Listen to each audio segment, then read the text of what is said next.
परीक्षा पर supreme court में सुनवाई और सुप्रीम कोर्ट की तरफ से ये कहा गया है कि जो छात्रों की शिकायत है उसको एनटीए नजरअंदाज ना करे और अगर 0.01% भी कोई खामी है तो फिर सख्ती बरती जाए, जांच हो आगे।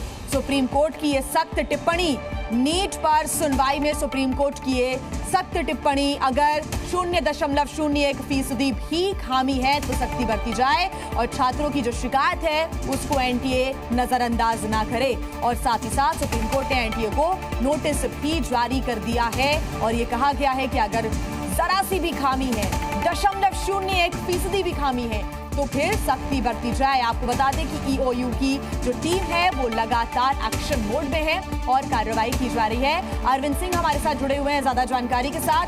अरविंद, सुप्रीम कोर्ट सख्त है, नोटिस जारी किया गया एनटीए को, क्या जानकारी?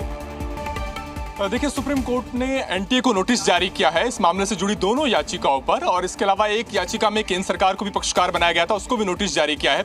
लेकिन सबसे महत्वपूर्ण बात यह कि कोर्ट ने यह कहा है कि अगर हमें ये नजर आता है कि 0.01% भी खामी रही है तो ऐसी सूरत में हम उससे सख्ती से निपटेंगे। हम छात्रों की मेहनत को समझते हैं, उन्होंने जिस लिहाज से तैयारी की है हम उस मेहनत को समझते हैं। और कोर्ट ने साथ में ये भी कहा कि ये समझ में आता है कि अगर कोई इस तरीके से यानी धांधली के जरिए अगर कोई डॉक्टर बनता है तो उसका जोखिम कितना बड़ा है ये अपने आप में समझ में आता है। कोर्ट ने एनटीए को ये हिदायत दी है कि अगर छात्र कोई शिकायत दर्ज करा रहे हैं, छात्र किसी बात को लेकर के कोर्ट का रुख कर रहे हैं, तो बजाय इसके कि एनटीए उसको अन्यथा ले, बजाय इसके कि एनटीए उसको नजरअंदाज करे, बेहतर होगा कि वो समय रहते उस कमी को दुरुस्त करे और उस दिशा में आगे बढ़े। तो बहुत महत्वपूर्ण कोर्ट का ऑब्जर्वेशन रहा है। हालांकि कोर्ट ने दोनों याचिकाओं पर एनटीए को नोटिस जारी किया और बाकी जो याचिकाएं इस मामले को लेकर सुप्रीम कोर्ट में पहले से ही लंबित हैं, उनके साथ सुप्रीम कोर्ट 8 जुलाई को सुनवाई करेगा।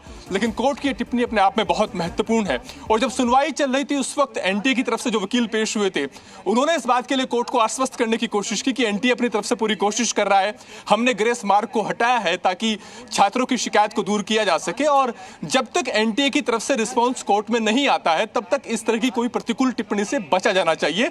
इसके बाद कोर्ट ने यह कहा कि हम समझते हैं और यही वजह है कि हमने आपको जवाब दाखिल करने के लिए वक्त दिया है, लेकिन अगर 0.0% खामी भी किसी की तरफ से पाई गई तो हम उससे सख्ती से निपटेंगे, क्योंकि ये छात्रों की मेहनत का सवाल है। हम जानते हैं कि छात्र किस तरीके से एग्जामिनेशन में प्रिपेयर करते हैं, और ये अपने आप में ये भी दर्शाता है कि अगर इस तरीके से डॉक्टर कोई बनता है धांधली के जरिए तो कितना बड़ा जोखिम है वो भी हमें समझ में आता है। तो बहरहाल कोर्ट ने एनटीए को चेतावनी दे दी है, साथ ही नसीहत भी दे दी है कि अगर कोई कमी उनकी तरफ से पाई गई है तो उसे समय रहते दुरुस्त करना बेहतर रहेगा, बजाय इसके कि छात्रों की शिकायत को नजरअंदाज किया जाए या उसे अन्यथा लिया जाए।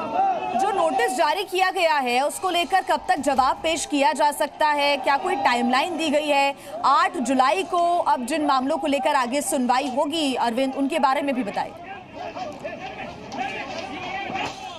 देखिए, इस मामले को लेकर बहुत सारी याचिकाएं हैं। जो कुछ याचिकाओं में पेपर लीक की घटनाओं का हवाला दिया गया है, कुछ याचिकाओं में ग्रेस मार्क पर सवाल उठाए गए थे। हालांकि जब एनटीए की तरफ से साफ किया गया कि ग्रेस मार्क को वो हटा रहे हैं तो उन कुछ याचिकाओं का सुप्रीम कोर्ट ने निपटारा भी किया था। लेकिन छात्रों की बड़ी शिकायत यह है, अभिभावकों की बड़ी शिकायत यह है कि अगर ग्रेस मार्क हटते भी हैं इसके बावजूद रैंकिंग पर कोई ज्यादा असर पड़ेगा नहीं। और जब पेपर में ही धांधली हुई है, जब पेपर लीक हुआ है, जब सेंटर मनमाफिक तरीके से चूज किए गए हैं रिश्वत देकर के, तो ऐसे में बेहतर होगा कि पूरी परीक्षा ही रद्द कर दी जाए। तो तमाम याचिकाओं में बेसिक मांग यही है कि परीक्षा रद्द करके 8 जुलाई को अब उन याचिकाओं पर सुप्रीम कोर्ट में सुनवाई होनी है। इस मामले को लेकर लगातार जी न्यूज की नजर है। बहुत शुक्रिया अरविंद आपका तमाम जानकारी के लिए। जी न्यूज।